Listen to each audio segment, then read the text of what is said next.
going to start with just a story. Just a little story time with JoJo. And I have to say, this doesn't have much to do with what I'm going to talk about, but when Luke asked me to do this, the story came to mind, and I think there's something in it for us. So, okay. I was a late bloomer in worship. We'll get more to that later. But I really didn't even start leading until I was mid-30s. And when I stepped into the calling of worship leading, something just started to just wake up in me, a whole new level. I had never felt called to worship. I didn't even feel comfortable in worship. It was a place that required vulnerability, and it required an open-heartedness that just, it was hard. And so to get to the place where all of a sudden I started to feel called in worship. So I'm starting to lead, and all of a sudden I feel like, oh my gosh, I'm like discovering who I am, which, I mean, any time of your life.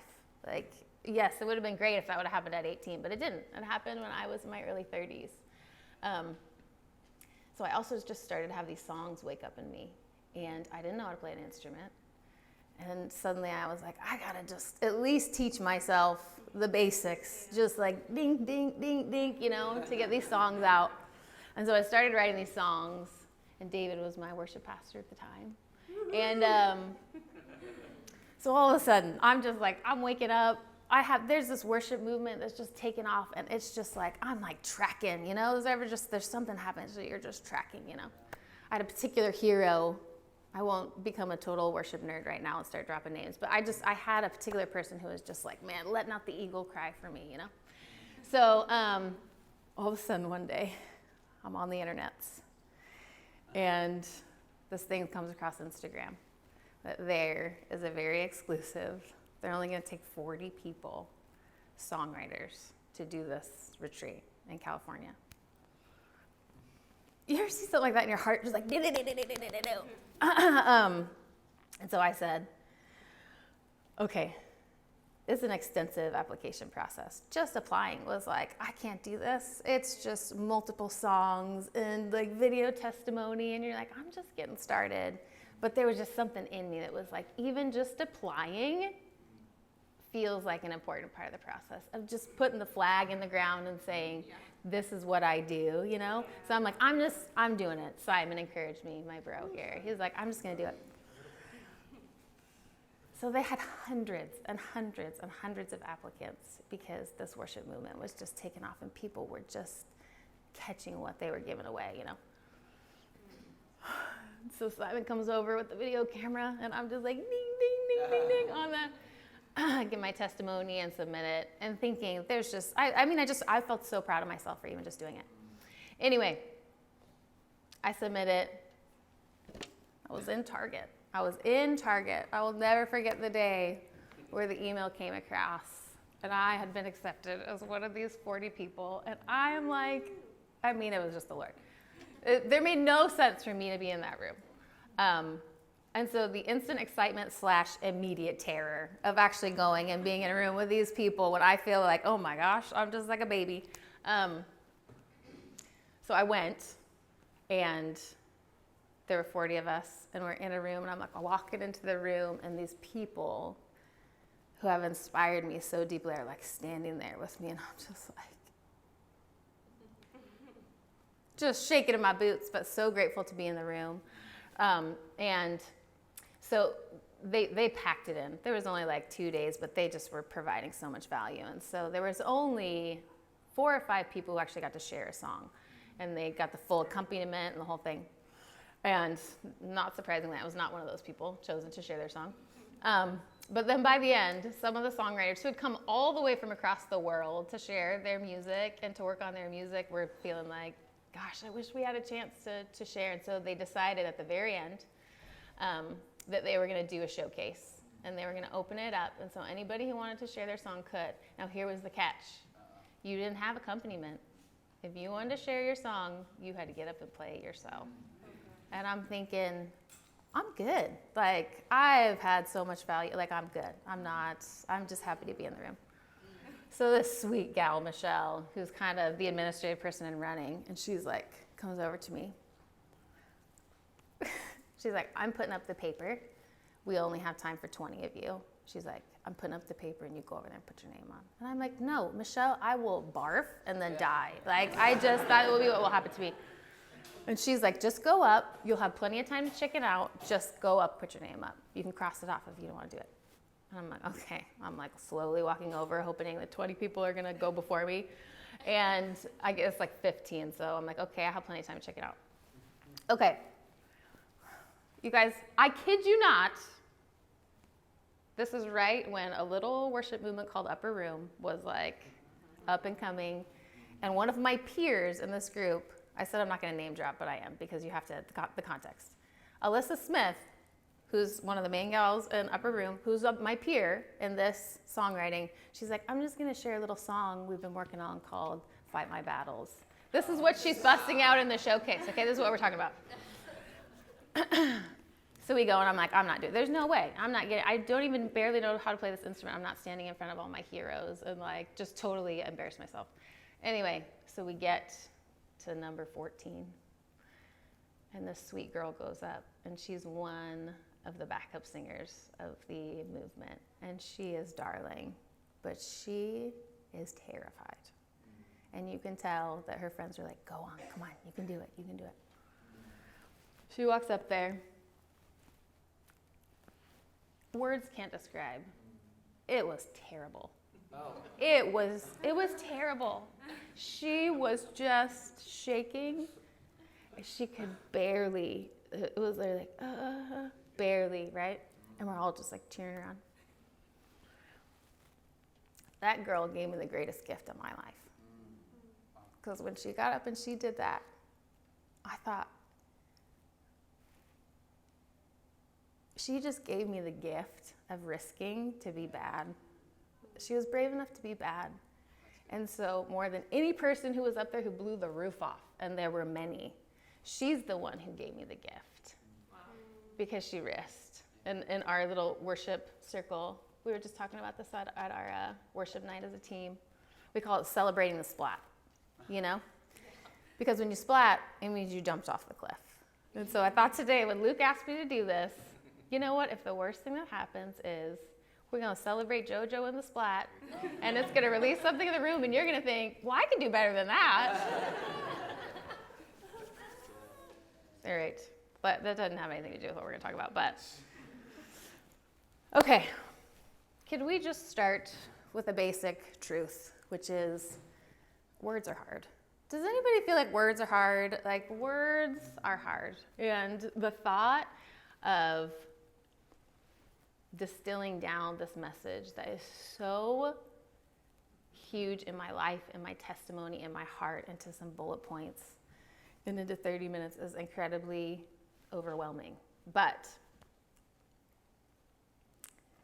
you know, besides being Maddie's wife and the mom to my babies, like, my whole life is pointed at this mission, you know? I'm literally betting my life that what we're going to talk about today is the truth.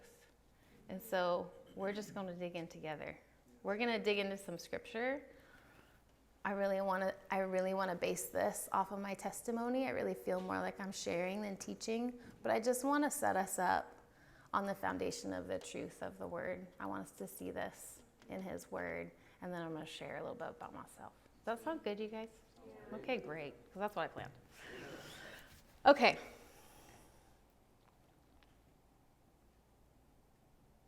Here's my main point. In my experience, in the word, in my testimony, what I have witnessed over and over and over and over and over and over again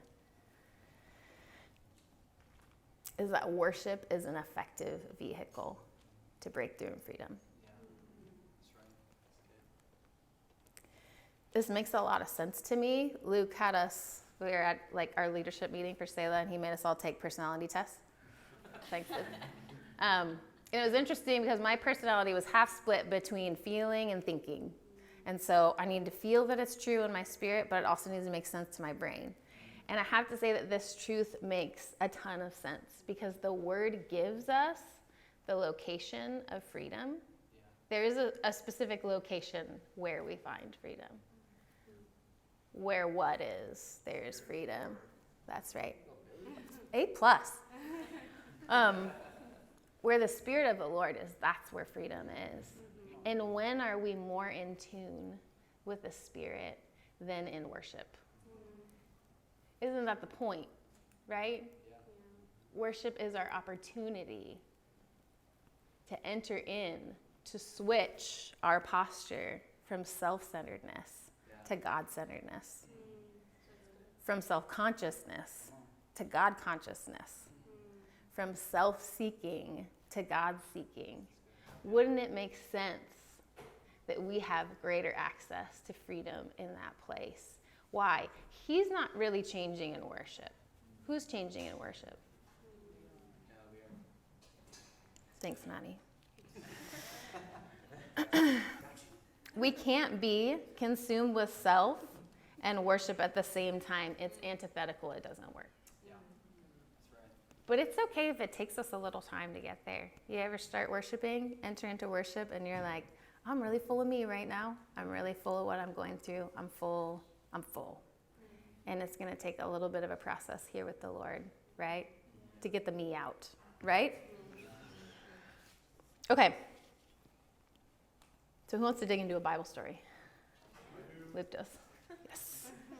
Okay. We're going to follow two friends on mission together, okay, who were desperate for breakthrough and freedom. We're going to dig into their story, and we're just going to ask 3 simple questions. When they were desperate for breakthrough and freedom, what did they do? What happened as a result? And how did they respond? Okay. I'm going to pull a Lukey T here. Let's just get into the story here for a minute. Okay, a little bit of backstory. So Paul and Silas were in Philippi, and they were doing their thing. They were preaching the gospel. They were sharing the good news, and people were getting changed. And it says that a slave girl who was afflicted by a spirit, who actually had the ability, the spirit enabled her to tell the future, and her bosses were making tons of money off of her, was following Paul and Silas around and just pestering them. Just pestering. And it says Paul finally was so distraught, he turned around and said, get lost in Jesus' name. And the spirit left her. But her owners were so upset because she wasn't a fortune teller anymore. And so they dragged Paul and Silas out before the magistrates and said, these Jews, okay, these were Romans, these Jews are causing a ruckus, and you need to do something about it. So it said that they dragged Paul and Silas into the square and stripped them and beat them, and then took them, like, that's a bad day. I think we can all agree. And then they took them to the jail, and not just the jail, but the innermost part of the jail, and put chains around their feet. Okay? So that's where we're going to pick up the story.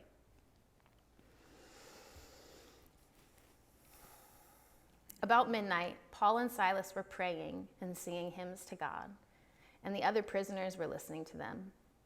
Suddenly, there was such a violent earthquake that the foundations of the prison were shaken.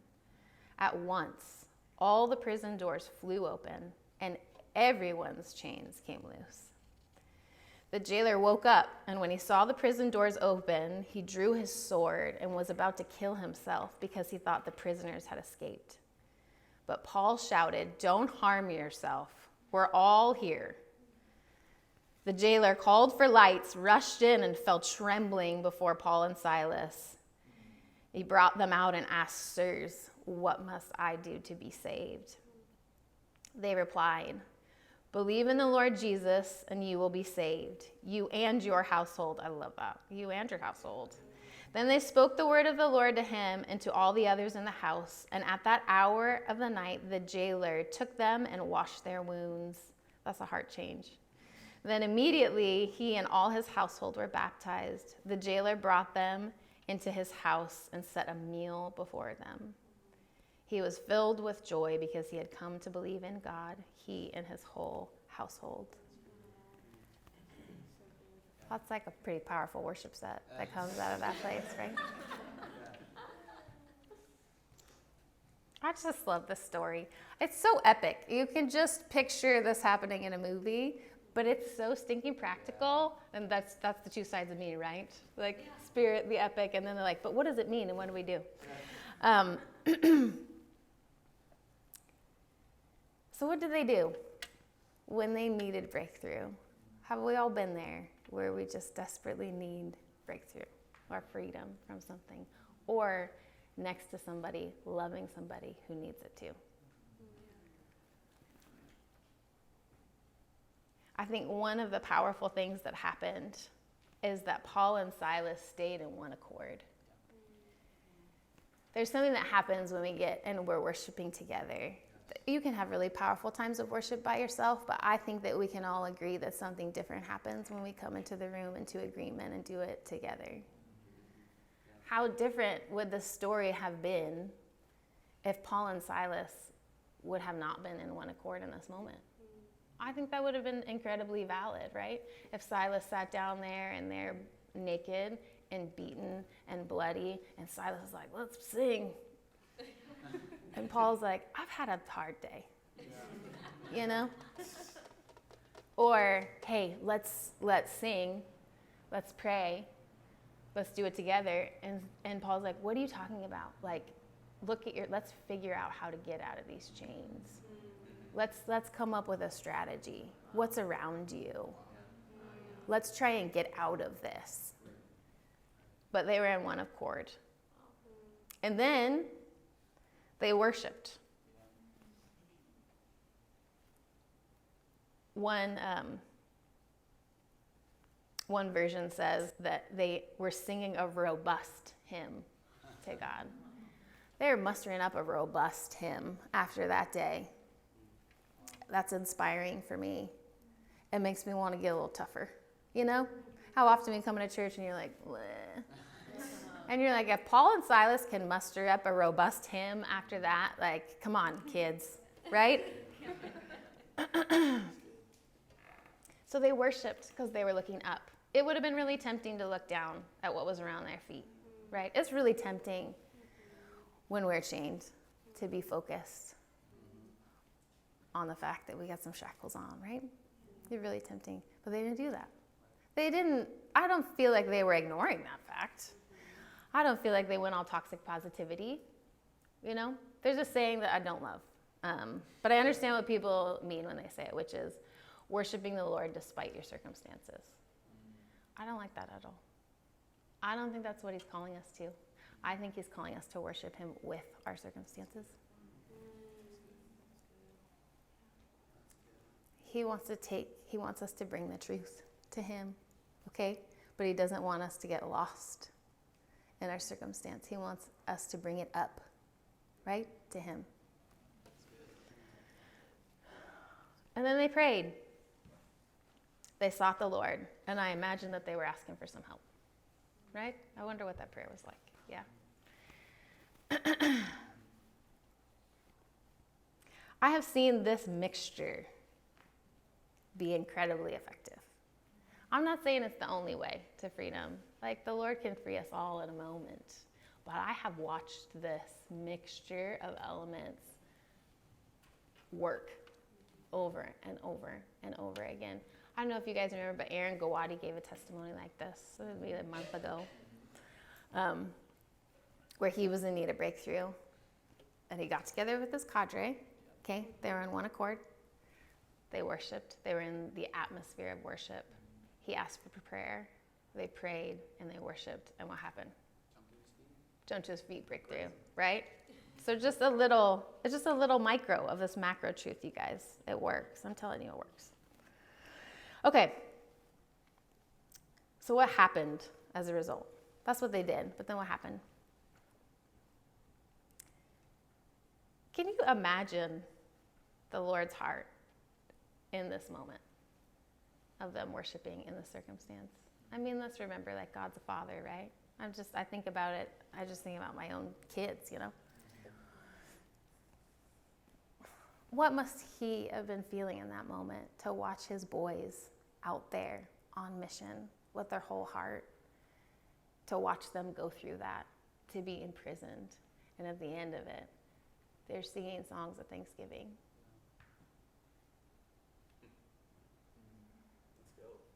It moved his heart to the point where the earth shook. Come on. That's the word.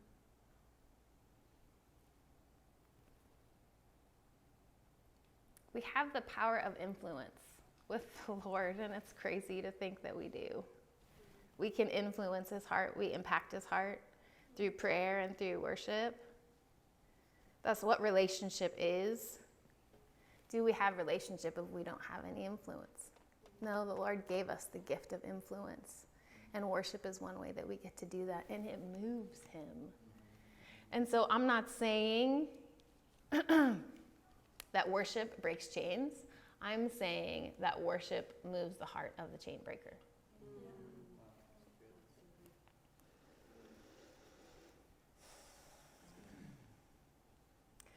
I love that their chains came loose, but that it wasn't just theirs.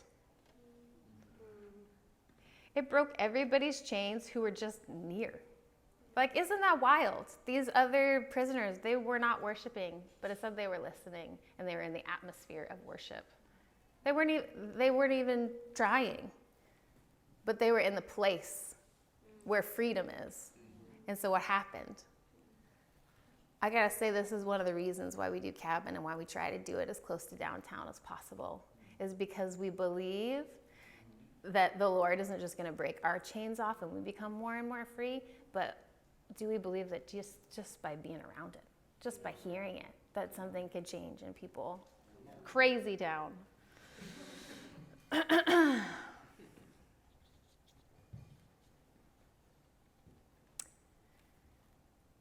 So what was their response?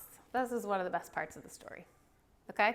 They worshiped, they prayed, the Lord did something crazy, they get set free, right? Did they say, thanks, Lord? Took their freedom and hit the road? That would be tempting. Like, doors fly open and I'd be like, peace. Like, see ya.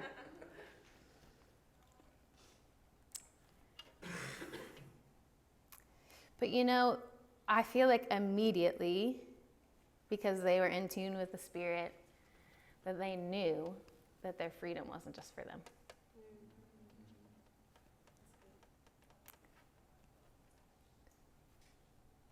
That when they were set free, that they had the joy, but also the responsibility to stop and to give it away too.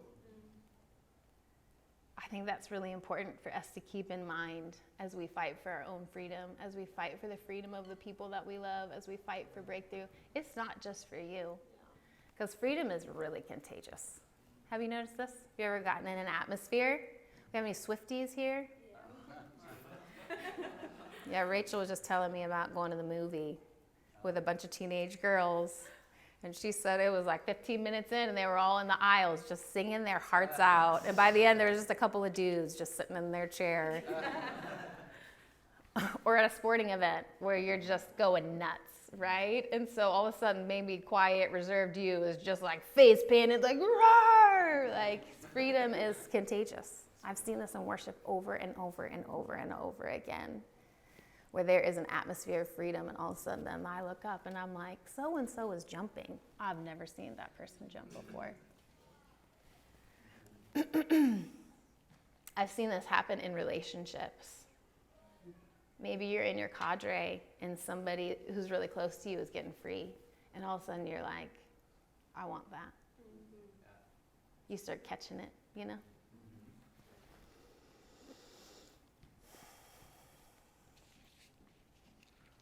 I love this story. It's so good. It's so practical. It gives us a plan of what to do when trials come. And they come, right? Yeah. We love to focus on the amazing promises of God, and there are so many. But he also told us that we will face trials of many kinds. But to take heart, right? Because why? Billy? He's overcome the world. You weren't paying attention, and I caught you. And I was counting on you. I was counting on you, Billy. So. Yes, okay, all right. That's a good excuse. But to take heart, because he's overcome the world.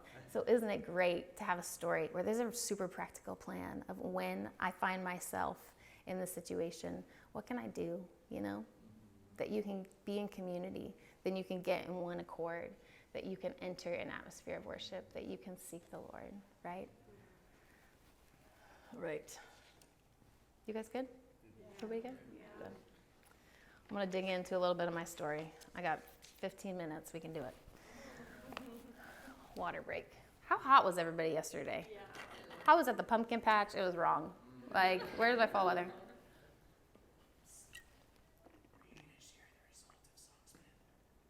No. Matt, pipe down. No. Maddie wants me to share what happened at the end of Songsmith, which was, so I went up and I did the song, and it was one of the most marking, transformative moments of my life.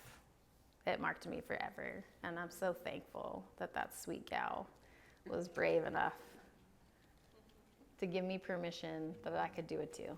So thanks, Maddie. That's why you're good. Thanks, babes. Okay. So this really mirrors my story. I had an amazing childhood, like idyllic. My dad, who's sitting right here, back here in the back row. If you know him, you're like, this guy is like so Jesus-y. It's not even funny. So I had a very Jesus-y dad, probably one of the most I've ever known. And then my mama was like Maria Von Trapp from Sound of Music. Like, that was the essence of my mother. Like, let's start at the very beginning. It's a very good. That was like Tuesday with my mom. She's like, I made scones. Let's have tea time. This is my mama. And they were amazing. And I had an amazing family. And my dad was pastor of a church, and we just loved it. The community. It reminds me so much of like what's happening here. Especially at the Halloween party, there were harvest festivals back then, but I know. We've gotten more free. Anyway, amazing. But there's a but in there. Unbeknownst to anybody, there was somebody who had access to me who wasn't in my family, and I started to suffer persistent, consistent abuse over a long period of time. And because of the context in which I grew up, I had zero framework for this. I had no idea what was happening. You know, I was like this beautiful, sheltered, amazing, cocooned childhood. And I was just little, you know. And so at a point, even as a little girl, I started to feel myself separate a little bit because these worlds didn't go together, you know. And so over here, everything was amazing. And over here, I did not understand it at all. I just knew how it felt. And I didn't understand. I just know that it felt bad and that I felt bad.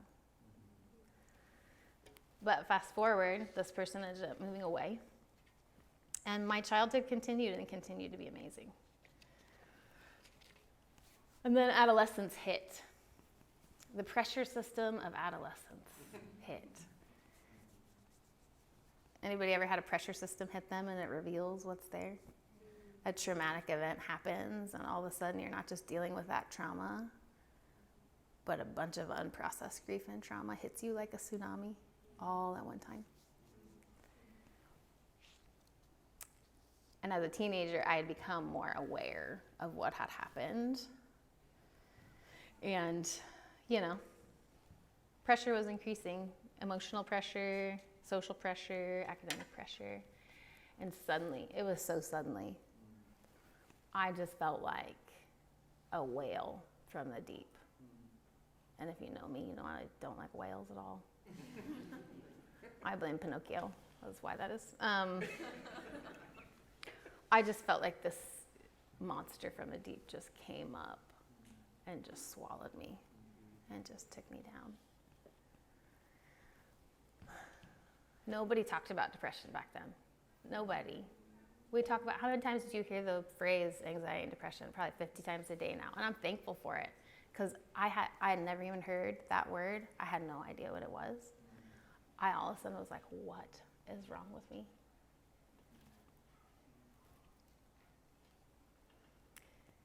And then the years dragged on, and I was fighting so hard, but I literally felt like it was like a self-induced coma almost. You know, like in medicine, if somebody gets a like brain injury or damage, sometimes they'll induce a coma to protect the brain. And that's what I felt like was happening. I felt like it was a self-induced coma, and I just started to sleep and sleep and sleep and sleep. Like awake for a couple hours a day. That's it. I couldn't do anything. I couldn't go to school. I couldn't be in a relationship. And I didn't feel sick because nobody talked about it. I felt like a total and utter failure. But I'll tell you what, I feel like it was the foundation of my childhood and the foundation of the word. For some reason, I just had some fight in me. I was not going to give up. I was not going to roll over and die with this. I had a family member who wrestled with this. Again, no language for it, but I just watched this person operate in their life, and it was devastating.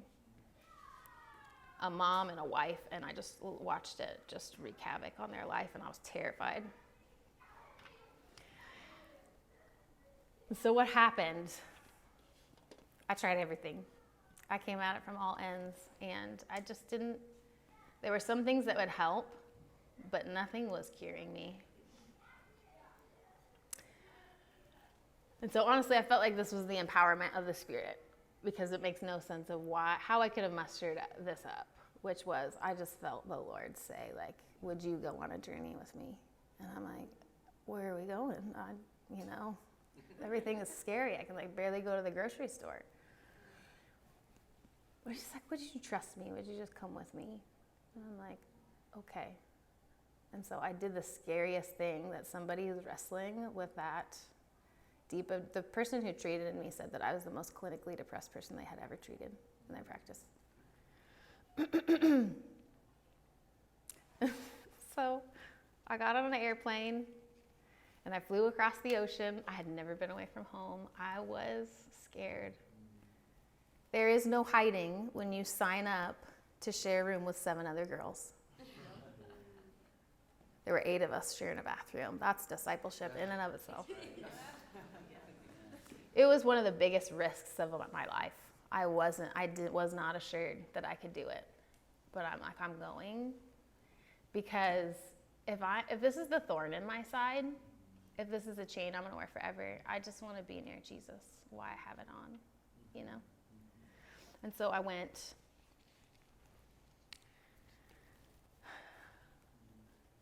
And opened myself up to community for the first time, really, truly, outside of my family. Started to be known, started to not hide, started to be real, and started to worship for the first time. And worship for me then did not look like how it looks now, stomping and yelling and jumping around like an idiot. Worship for me then, I'll never forget. We're in this tent. It was Hawaii. I know. You're so sad for me that I had to go all the way to Hawaii. We're in this tent, which is like an open air, because it's Hawaii, so the temperature's always great, but it rains a lot. So there's just this tin roof, and so they called it the tin. And these poles like this would come down. And worship for me, I just wanted to be with him. I just wanted intimacy with the Lord in a different way. I had spent a lot of time in the Word, but I had not spent much time in real worship. And I would put my face up to the pole and worship, because I just wanted it to be me and him. And I would put my forehead there, and I would just spend hours just singing to this pole, because I wanted to block everything out. I didn't want to be self-conscious about what I looked like or what I was doing. And so I just went to this hidden place, but in the midst of community, and I just started worshiping the Lord. I'll tell you what, guys, I wasn't thinking about being sick anymore. I just wanted to know Jesus, I was like, I am, like, this is a thorn, but I'm going to take my eyes off of this, and I'm going to focus on him.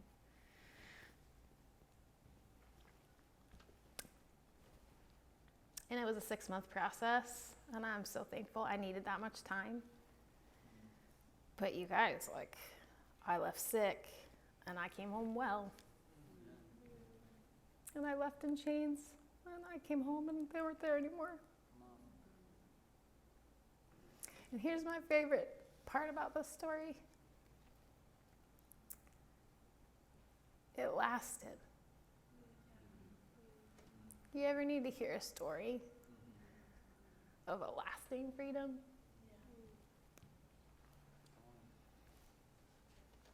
There's some people who are dear to me. Kat, she says, it's so weird to hear you talk about this story. And Kat and I have been dear friends for almost 20 years. And she's like, it's so weird because I don't even know that you. And I'm like, amen. Isn't that amazing? Doesn't even know that me. Simon does, though. He knew that me.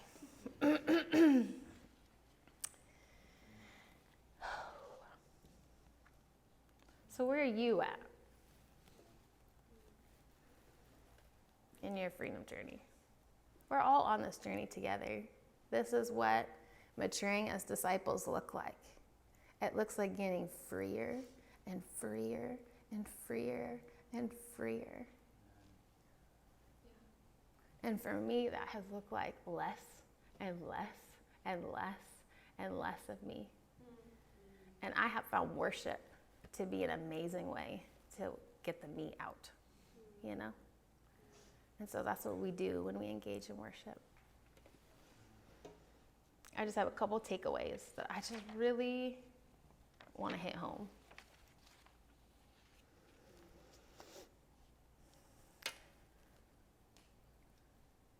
Don't shy away from worshiping in chains.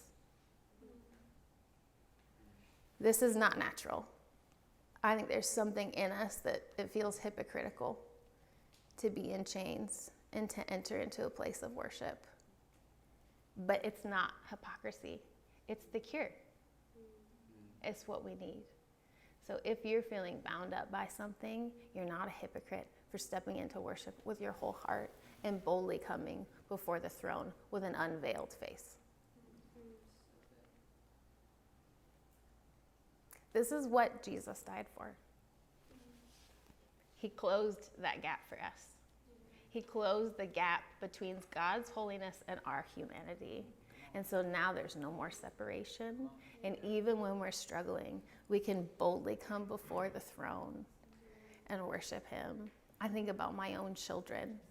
When my kids struggle, their tendency, especially if it's some sort of a sin issue, not that my kids have ever sinned, especially if it's a sin cycle or a sin issue, even when they're little, their natural tendency is to do what? Go hide. I don't want them to hide, especially when they're struggling. I want them to struggle with me in my presence is what I'm there for. That's good. That's good. Don't shy away from worshiping in chains. Hebrews 4:16 says, "Let us therefore come boldly to the throne of grace, that we may obtain mercy and find grace to help in time of need." Okay, so what if you feel like you used to be free? You got a breakthrough and you lost it. Don't let the enemy convince you that it never happened in the first place. It happened. And your freedom and your breakthrough can be renewed.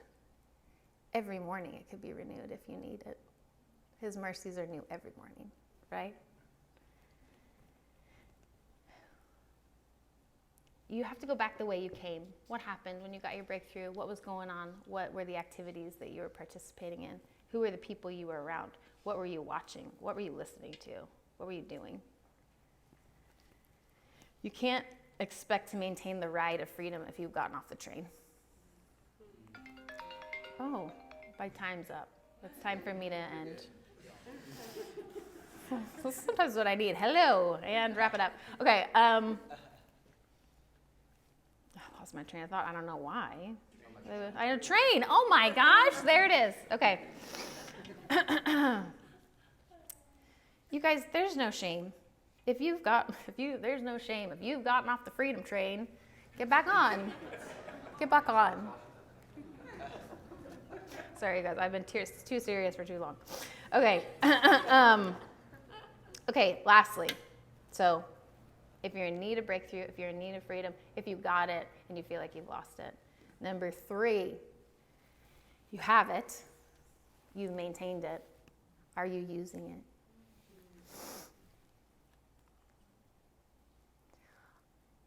After I got healed, I was like, I'll spend my whole life singing this freedom song.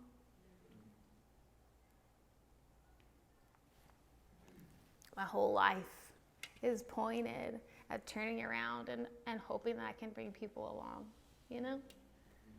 Once you've tasted it, you're like, ugh, come and taste and see that the Lord's good, right? So if you have it, if you kept it, guys, give it away. There is a world that is desperate for freedom and healing and breakthrough. And if you've gotten it and you got it, you still have it, give it away, use it, invite people into your life, demonstrate it, okay? It's contagious. Don't hide it under a bushel, no. I'm gonna let it shine.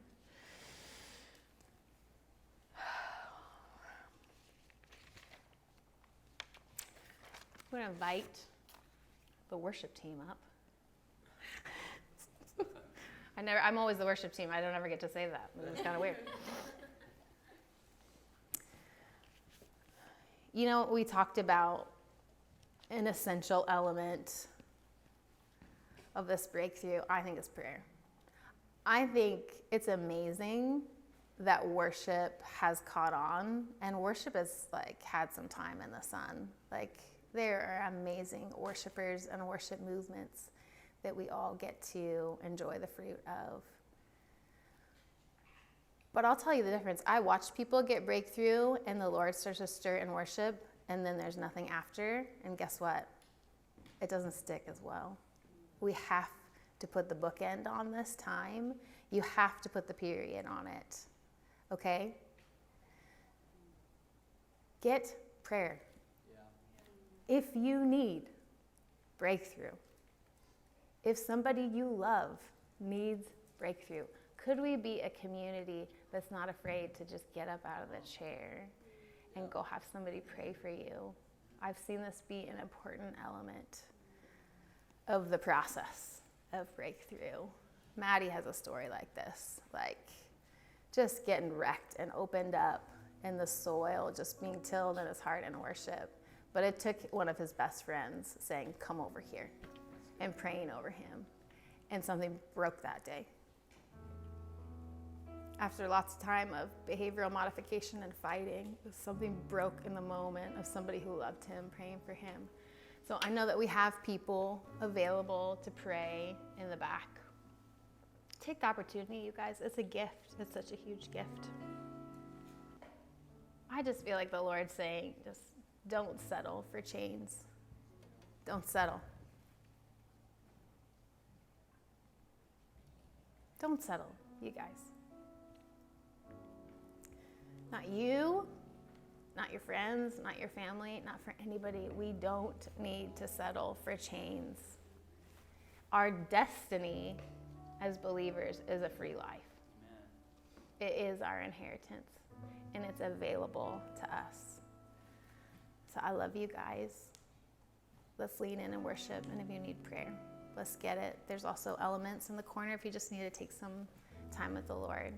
Just remember his sacrifice, what he did. I love you guys.